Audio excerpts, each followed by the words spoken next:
o título da minha tese de doutoramento. Os fatores sociais e culturais têm que ser enquadrados historicamente e, portanto, aqui neste slide, eu pus assim uns pontos que têm a ver com a condição moderna, que, como se sabe, vai desde a Revolução Industrial até, algumas pessoas dizem, à primeira bomba atómica, outros dizem até à queda do Muro de Berlim. Mas, enfim, o que se passa nesta condição moderna é o fim do sagrado e das tradições, porque aí surge a grande explicação do mundo e, sobretudo, o primado da razão, e o mundo passa a ser explicado e, portanto, há uma sensação de emancipação do homem em relação às tradições e ele deposita a esperança na humanidade e no conhecimento científico. Estes ideais alicerçados na razão vão justamente tentar criar um maior bem-estar comunitário. Já na condição pós-moderna, como disse, que para muitos, após o 1945 ou após a queda do Muro de Berlim, surge o rompimento com a supremacia da ciência e a queda das grandes narrativas dos ideais comunitários. Portanto, é depois de acabarem as grandes narrativas e acabarem as grandes ideologias que se mostraram ineficazes no bem-estar comum, que surge esta nova era a que se chama pós-moderno.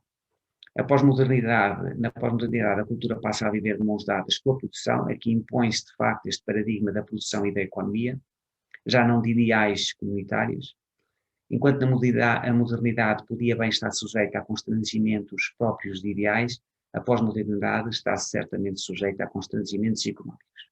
E é por isso que nós assistimos completamente a que os discursos políticos se vão diluindo em interesses económicos.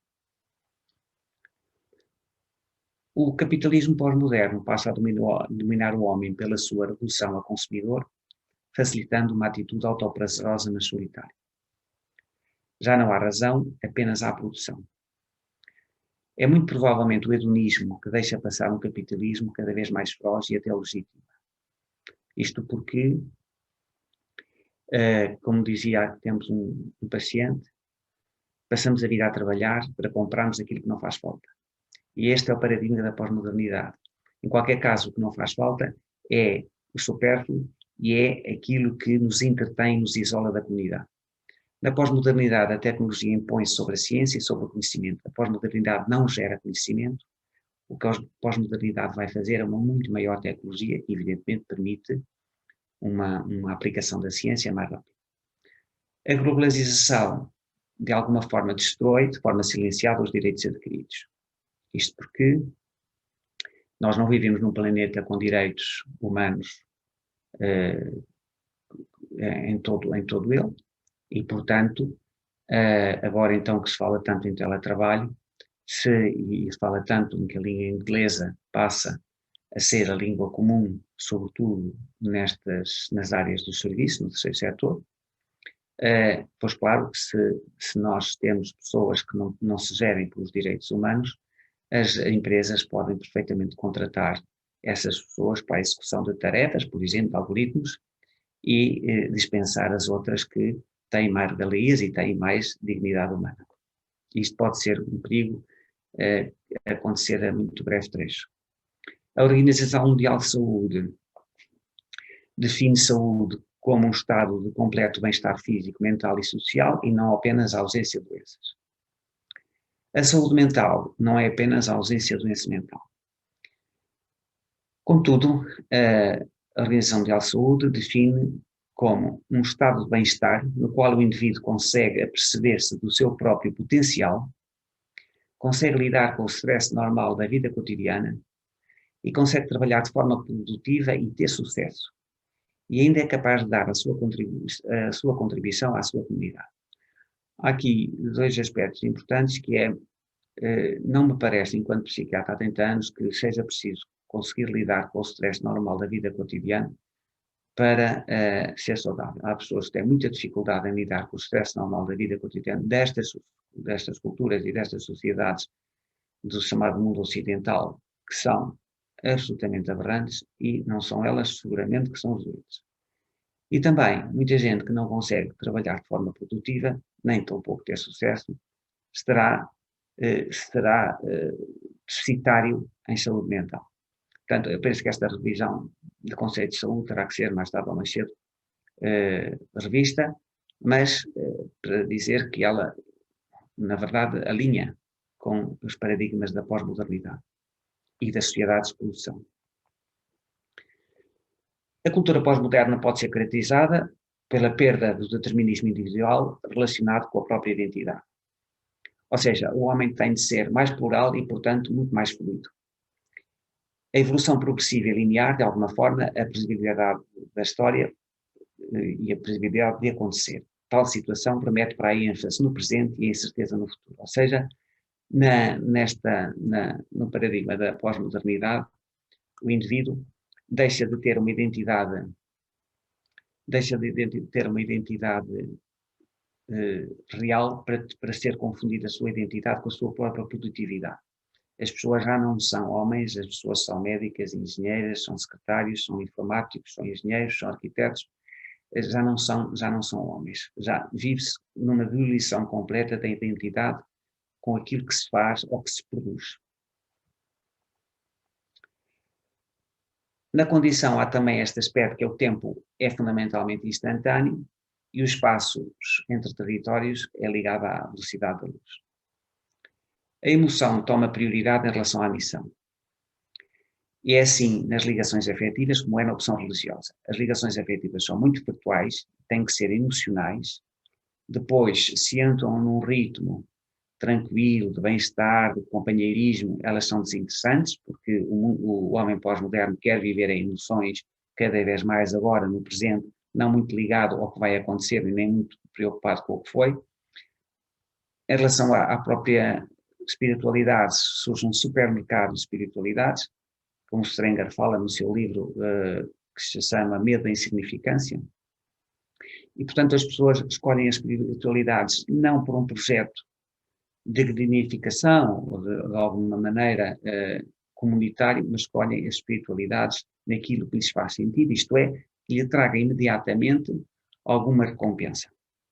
E são essas espiritualidades que são optadas pelo imediatismo da emoção.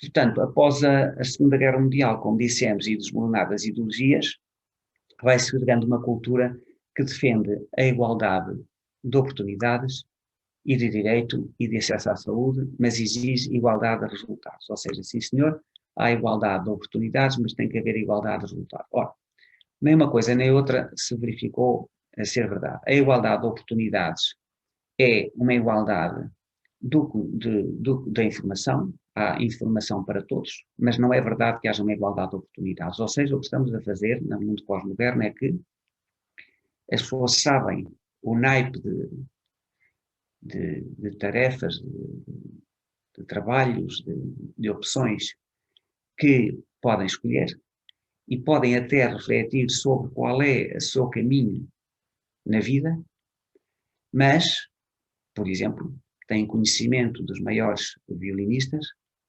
e conseguem aperceber-se da arte que eles produzem, mas depois na prática não têm capacidade de pertencer ao trabalho que é oferecido pelas poucas orquestras que existem no nosso país, e em todo o caso, em situações em que a arte é sempre deixada em último lugar.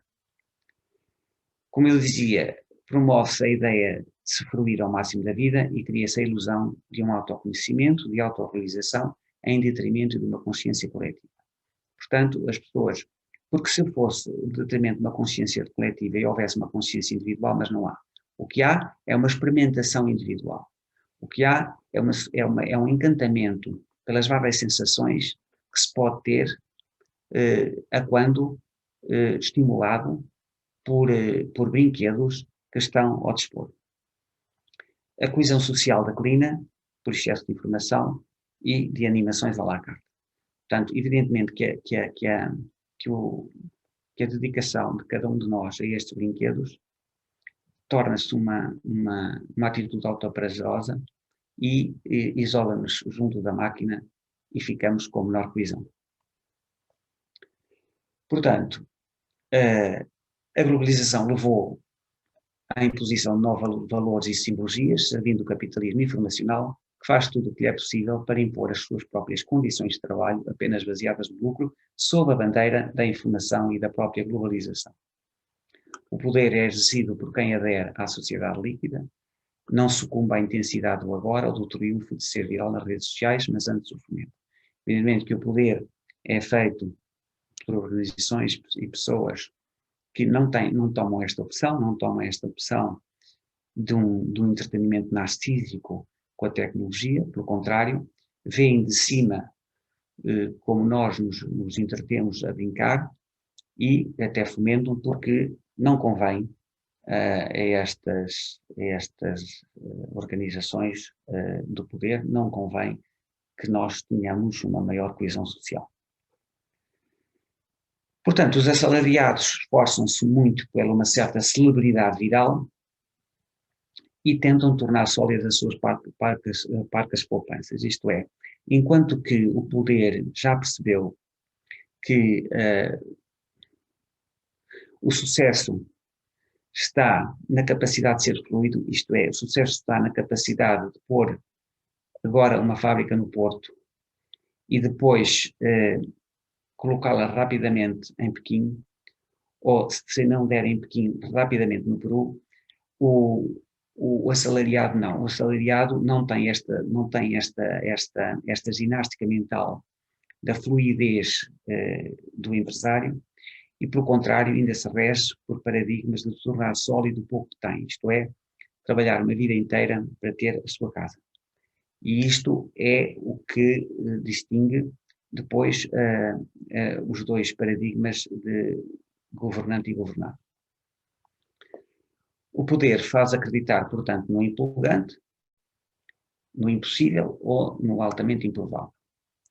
Este fazer acreditar é muito absurdo e gera muita confusão, sobretudo nas pessoas menos maduras e menos reflexivas.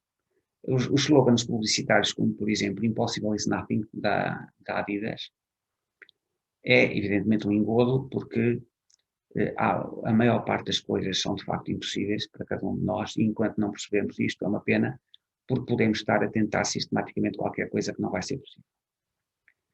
Depois, começar a sonhar e criar cêntrico todas as semanas é outra das frases que as pessoas são levadas a acreditar e compram a esperança por 2 euros. Comprar a esperança por 2 euros é realmente um fenómeno extraordinário em que se acredita. Bom, depois, o Think Different, que é da Apple, como se nós tivéssemos de facto a liberdade de pensar diferente. Nós já não temos a liberdade de pensar diferente, porque o pouco tempo que teríamos para pensar diferente não existe.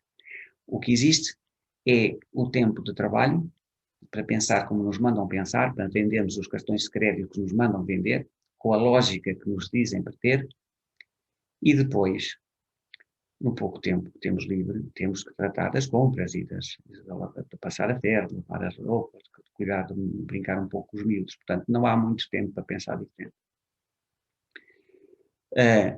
Este individualismo narcísico está muito consubstanciado nesta frase da L'Oréal, que é: se eu não gostar de mim, quem gostará? Porque, de facto, já não se vive para o outro, vive-se para si. Portanto, antes de mais, eu gosto de mim, isso para já chega-me, e depois gostarão ou não de mim, porque isso absolutamente será secundário. O que é importante é eu gostar de mim. Já não é importante, por exemplo, como houve na modernidade e até antes, aquelas pessoas extraordinárias que até tinham uma tonalidade existencial depressiva, que agradavam tanto aos outros que depois, em segundo lugar, gostavam deles. Aconteceu com Tchaikovsky, aconteceu com muita gente que era através do sorriso dos outros que conseguiam estar bem.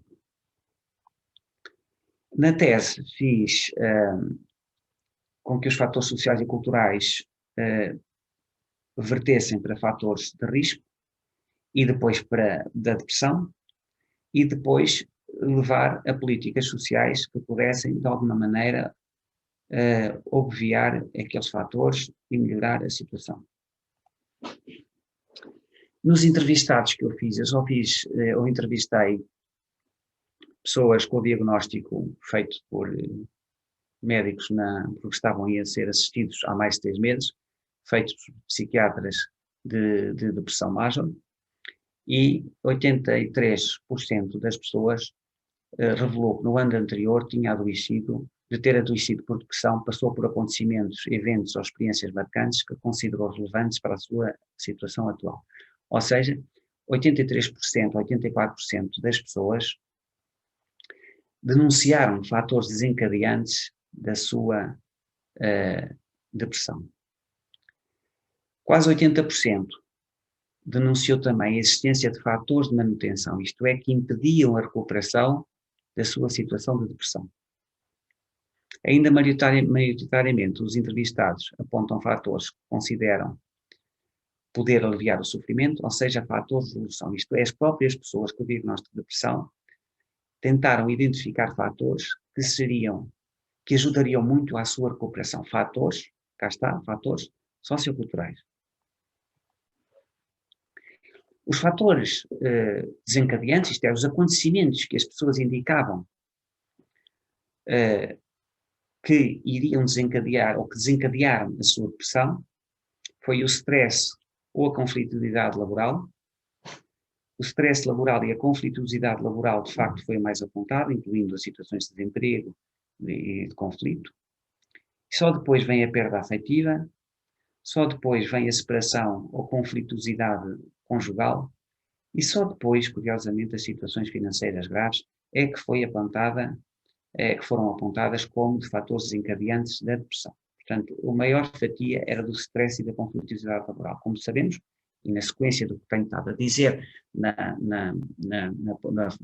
no paradigma da produtividade da pós-maternidade, está claro que a competitividade, quando a chave do sucesso é a produtividade e é o saber fazer mais rápido, leva a haver muito stress laboral e leva à perda de coesão, enfim, na família laboral. Os fatores de manutenção, isto é, os fatores que impediam que a depressão melhorasse, foram mais uma vez apontados como sendo o stress e a conflituosidade laboral. Depois, a seguir, situação de patologia ou incomorbilidade ou doença familiar, isto é, ter depressão, mas ter também, por exemplo, diabetes, ou ter depressão e ter alguém com uma doença oncológica de família. Depois, a seguir, foi apontado nos fatores de manutenção o stress ou conflituosidade familiar e só depois situações financeiras graves. De relevo, foi apontado a solidão em 12,4% das respostas. Os acontecimentos referidos como fatores de resolução do quadro de depressão estavam relacionados com melhor suporte humano, melhor situação laboral e maior suporte financeiro. É curioso, mais uma vez, que neste meu universo de pessoas com o diagnóstico de depressão, que ultrapassou as 100 pessoas, tive na denúncia de que podia melhorar o seu sofrimento, melhor suporte humano. Muito mais do que o maior suporte financeiro. Isto eu penso que diz bastante sobre o que as pessoas em sofrimento precisam. Grande parte dos entrevistados revelou sentir-se muitas vezes ou sempre só. A solidão estava associada expressivamente à inexistência de relação de cumplicidade, de confiança ou íntima, ou seja, mesmo as pessoas que diziam ter amigos suficientes, quando havia a pergunta sobre se tinham alguém cúmplice de confiança e de alguma maneira íntima, no sentido da partilha das suas coisas mais pessoais, eles negaram a existência dessa pessoa. A solidão também estava associada, evidentemente, à inexistência de amizades e, sobretudo, ao desemprego. Porque o emprego é também, de alguma forma, enquanto é saudável, um meio de socializar com os colegas, uma vez que a maior parte do nosso tempo é passado nos locais de trabalho. Este esquema que eu fiz sobre o conflito laboral e o desemprego ou o stress laboral, que depois vai gerar depressão e isolamento social, vai levar outra vez ao desemprego, por menor oportunidade de emprego, uma vez que o isolamento social também leva a menor oportunidade de emprego. E isto é um ciclo que é preciso interromper a algum lado. Por outro lado, a depressão e o isolamento social levam ao agravamento da depressão, até pela diminuição das capacidades cognitivas e menor capacidade de resiliência, e, portanto, a probabilidade de manter o emprego é menor. Quando eu pedi às pessoas para formularem desejo do que gostariam ainda de realizar num futuro próximo, os entrevistados referiam de modo expressivo ter melhor realização pessoal e laboral. Extraordinário, mais uma vez, as pessoas não pedem para ter mais dinheiro num futuro próximo, as pessoas pedem para ter melhor realização pessoal enquanto pessoas e enquanto trabalhadores. E ter também, evidentemente, a seguir, em segundo lugar, melhor relacionamentos pessoais e ou familiares. Em qualquer caso, estamos sempre aqui a apontar para um déficit de coesão social e da denúncia desse déficit e do desejo que esse déficit seja ultrapassado. Esse déficit é tão sentido porquanto as pessoas, a quem pedi para caracterizar o modo de estar das pessoas no dia de hoje, a grande maioria dos entrevistados apontou adjetivações claramente negativas. 38% das respostas eram que as pessoas de hoje eram invejosas e egoístas, 14% más, agressivas, violentas ou falsas, 10% tristes, insatisfeitas, angustiadas ou doentes, 10% superficiais e quase 9% frias. Quando eu pedi, pelo contrário, para nos falarem de como gostariam que as pessoas fossem na sociedade ideal, numa sociedade que viesse a acontecer, justamente o que é dito é que gostariam que as pessoas fossem mais unidas e solidárias, mais humanas, mais amigas e mais afetivas, com mais educação e cidadania. Portanto, a depressão, no que depende da sociedade, só pode ser prevenida com maior coesão social, consciência e conhecimento e oportunidade de realização.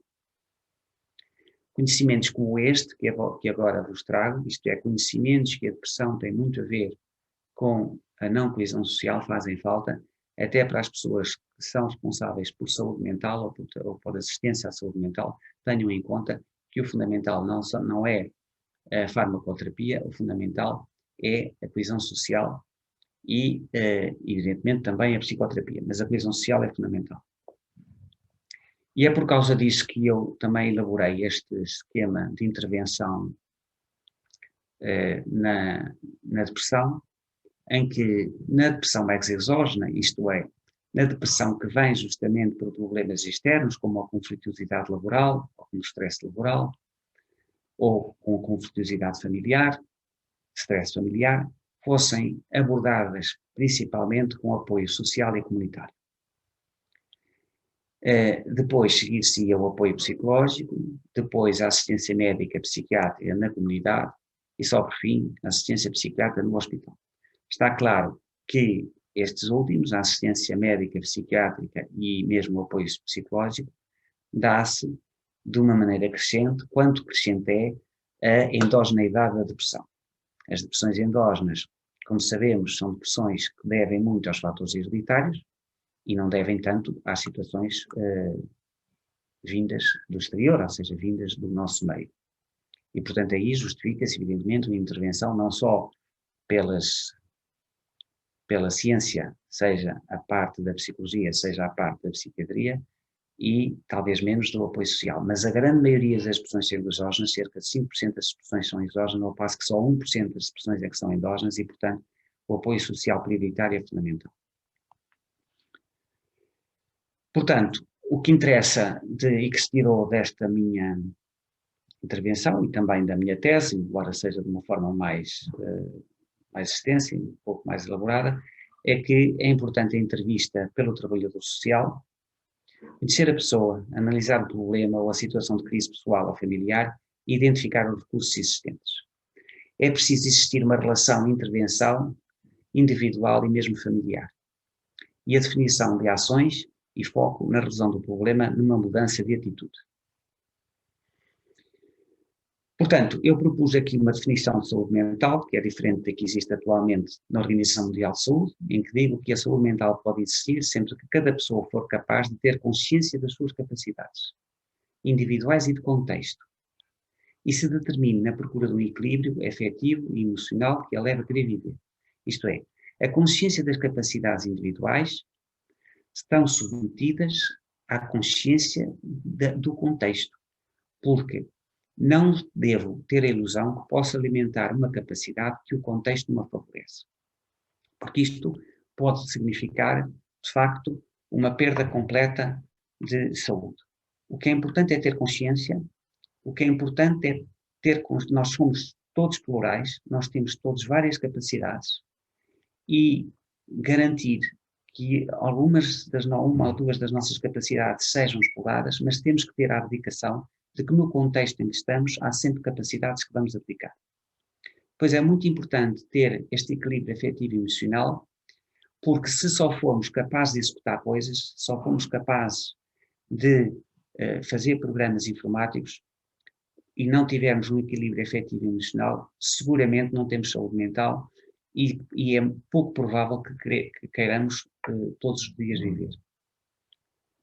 A doença mental é uma situação que, carecendo de intencionalidade, coerente do ponto de vista existencial, isola a pessoa. Ou seja, a doença mental é quando a nossa maneira de estar não tem qualquer intencionalidade e apenas se gera pela sobrevivência e, de alguma forma, impede uma articulação satisfatória com as nossas realidades e com as dos outros e com os do meio.